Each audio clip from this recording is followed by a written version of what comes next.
Responsibility, but one that often holds them back from getting an education.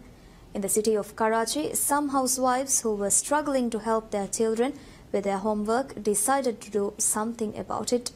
VOA's Shayan Salim spoke with some of them and filed this report.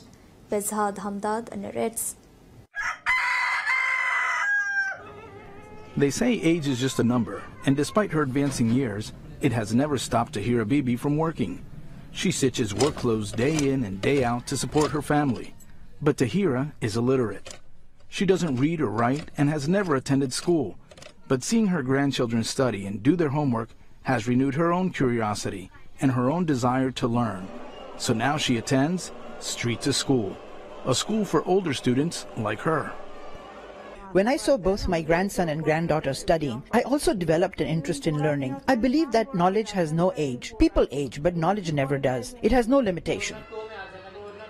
In a conservative country like Pakistan, not every woman has the opportunity to pursue an education, which is why Uzma says she's grateful for the chance to learn new things.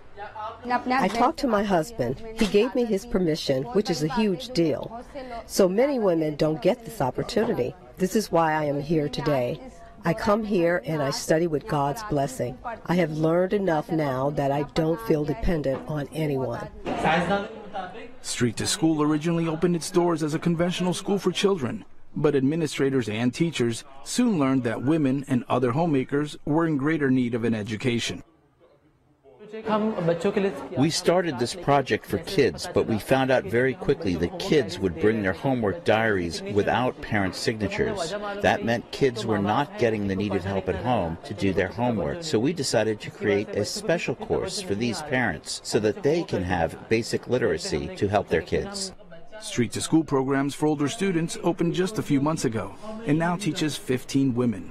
Hassan expects their numbers will grow, and these classrooms will no longer belong only to their children. And for women learning how to read and write for the first time, the biggest lesson may be that it's never too late to start. For Shayan Salim in Karachi, Pakistan, I'm Miguel Amaya, VOA News.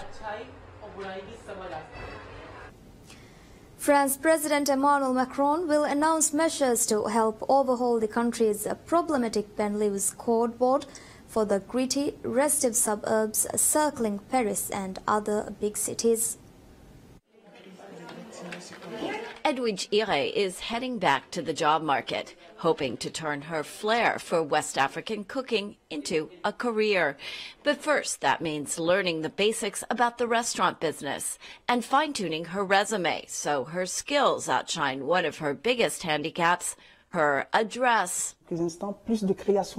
We need more jobs, especially for the young people. A lot of them are into drugs and petty crime because there's no work. Ire reflects the cultural melting pot of Grigny. This small town, about an hour's train ride south of Paris, has 89 different nationalities. Like other working-class banlieues here, it's struggling.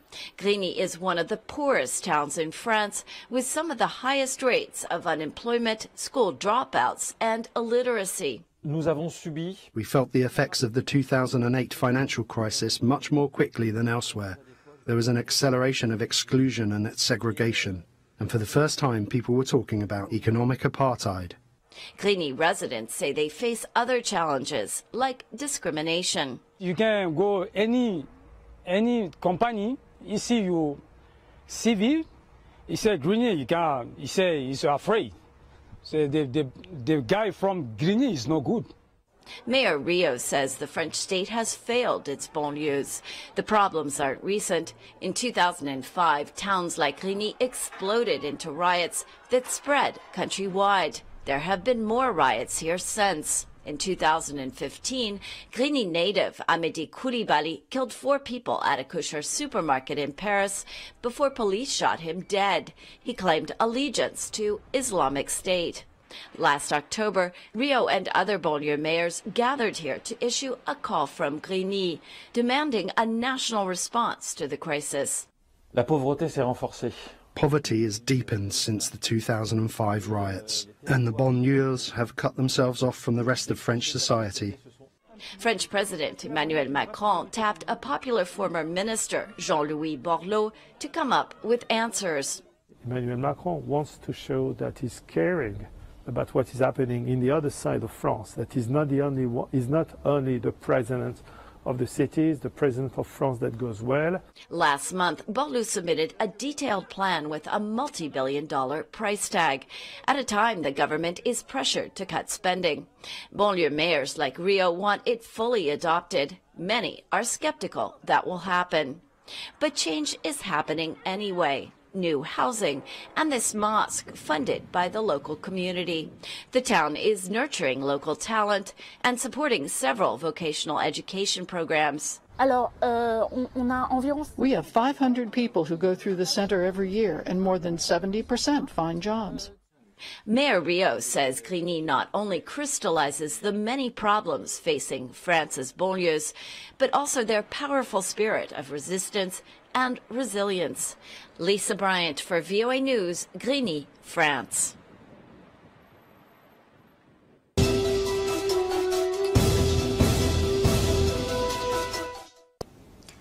The White House has announced new economic sanctions against Venezuela following Sunday's re-election of President Nicolas Maduro in a vote boycotted by much of the country's opposition and denounced as a farce aimed at legitimizing his autocratic regime. President Donald Trump's executive order cites corruption and ongoing repression of the political opposition as among the reasons for imposing the new sanctions. Christina Caicedo-Smith reports. President Donald Trump has issued an executive order imposing new economic sanctions on Venezuela. The order bans U.S. citizens or anyone living in the U.S. from being involved in the purchase of any debt owed to the government of Venezuela. Earlier, in a tweet, U.S. Secretary of State Mike Pompeo said fraudulent elections do not change anything. Meanwhile, 14 Latin American countries known as the Lima Group said that they will not recognize the election results. Maduro's re-election for a second six-year term came despite the government's low popularity and a deepening crisis that has made food scarce, inflation soar, and oil production plummet. The 55-year-old former bus driver defeated two opponents, though the country's leading opposition figures refuse to take part because they consider the vote will be rigged. However, Maduro celebrated the results.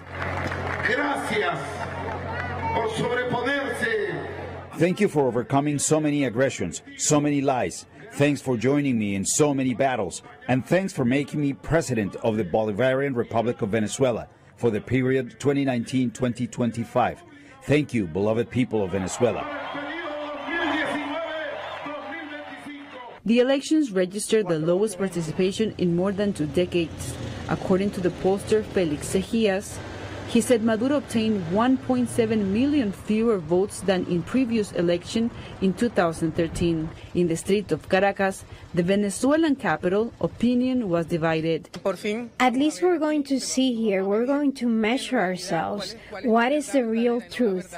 Not the truth that the political people from the opposition says Venezuelan people want. We know that the Venezuelan people did not attend this circus that they convened today. Today, the dictatorship in Venezuela is simply going to be institutionalized. Maduro's two rivals, former Governor Henry Falcón and evangelical pastor Javier Bertucci, denounced irregularities and called for new elections.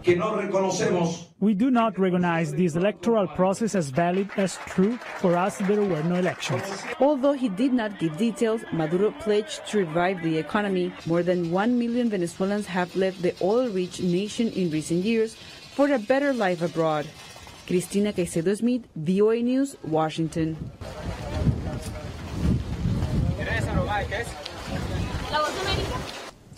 Former CIA officer Gina Haspel has become the first woman to head the U.S. spy agency after a swearing-in ceremony.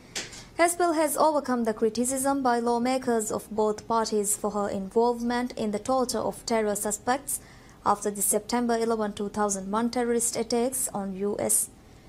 President Donald Trump praised her ability to overcome what he called a lot of very negative politics and said no one was more qualified for the job. VOA's Zlatica Hawk reports. Trump looked on as Vice President Mike Pence swore in the new CIA director. There was nobody more qualified than you, and you are going to do a fantastic job, Gina. Haspel has served with the CIA since 1985 in various positions, but most of her work has been covert. Her involvement in the interrogation of terror suspects, including torture, hampered her career advancement during the previous administration, even though such interrogation methods were legal at the time. But what I question is her judgment and her fidelity to a core value of our nation that all people have certain inalienable rights. And underlying these inalienable rights is our belief in the basic dignity of human beings, a dignity that's incompatible with inhumane practices like torture. It was not clear that the Senate would confirm her appointment as CIA director, as even some Republicans questioned her order for the destruction of videotapes documenting the interrogations. I still have unanswered questions about the destruction of tapes. And when you combine those questions with, and you can't separate it from the person who nominated her, is pining to bring torture back. That makes a difference. But 6 Democrats joined most Republican senators to support Haspel, and she was confirmed with a 54-45 vote. While praising his choice for new CIA head, Trump lashed out at one of her predecessors. John Brennan, CIA director during President Barack Obama's second term, has been a harsh critic of the president. In a tweet Sunday, he appealed to leading Republican lawmakers to stop enabling what he called Mr. Trump's self-serving actions. He was referring to Trump's demand that the Department of Justice investigate whether or not the department and the FBI improperly surveilled the Trump presidential campaign. Trump responded with a series of angry tweets, accusing Brennan of having instigated the probe into his election campaign team's contacts with Russia. The president has called the investigation a witch hunt and wants it to end. Zlarica Hoke, VOA News, Washington. Will you be back? Are you done with your testimony? Grocery stores in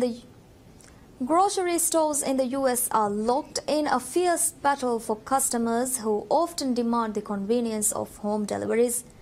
Automation is increasingly becoming part of the competitive equation. When U.S. mail-order retail giant Amazon shook up the supermarket industry with its purchase of Whole Foods, America's second biggest food retailer, Kroger, responded by partnering with a British online supermarket known for its advanced warehouse technology. VOA's George Putic reports. First, it was the car factories that brought robots into the assembly line to increase efficiency.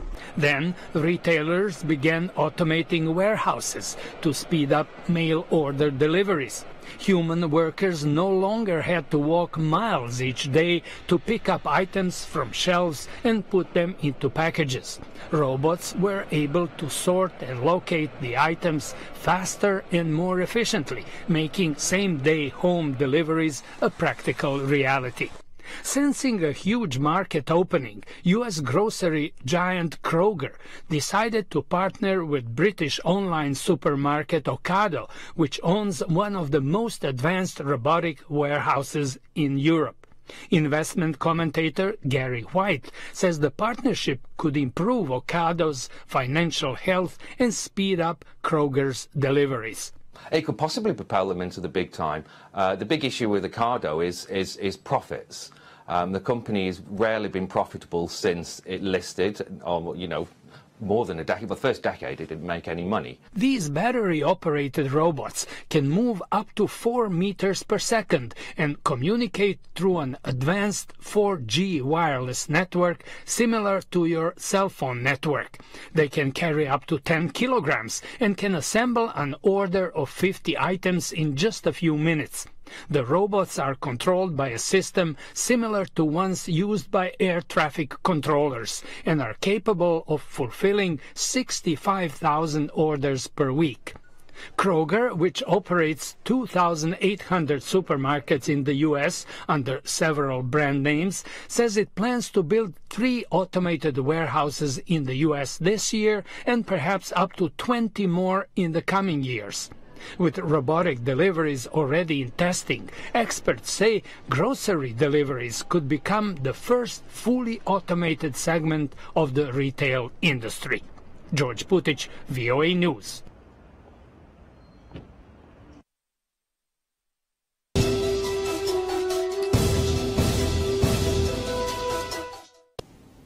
In Uganda, motorcycle taxis, known locally as boda bodas, provide a quick and cheap way to get around.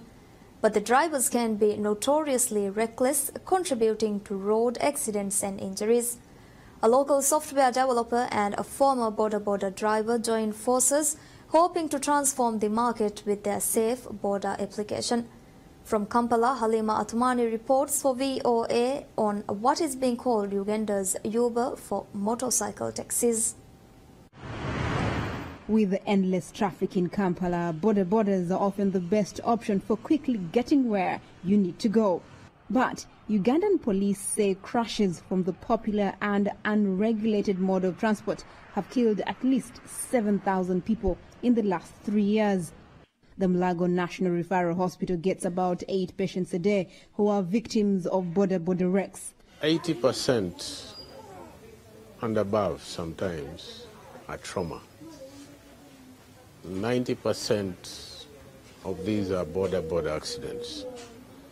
We actually fail to operate patients with brain tumors because of the overwhelming head injury patients we get. Former boda boda driver Ricky Rapper Thompson wants to improve motorcycle safety. He co-developed the Safe Boda mobile application.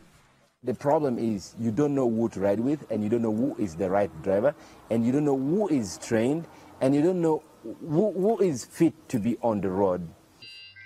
Riders can hail a ride using the app. Safe Boda screens its drivers and gives them road safety training. They must obey traffic lights and pay attention to pedestrians. They also provide passengers with a clean hairnet and helmet, a rare safety measure in Kampala. Since I joined Safe Boda, a lot has changed, because now I've become even more patient than I was before on the road. I even give way to both cyclists, even motor vehicles. I allow them go because I know the most important is to reach the destination safely. Despite offering safer and cheaper service, the application has struggled to attract users in the 4 years since it was developed. Ugandans without smartphones do not have the option, while others prefer to haggle for their rides in person. Halima Afmani for VOA News, Kampala. And that's all we have for you right now. Thank you for joining us. Have a pleasant day ahead. Goodbye.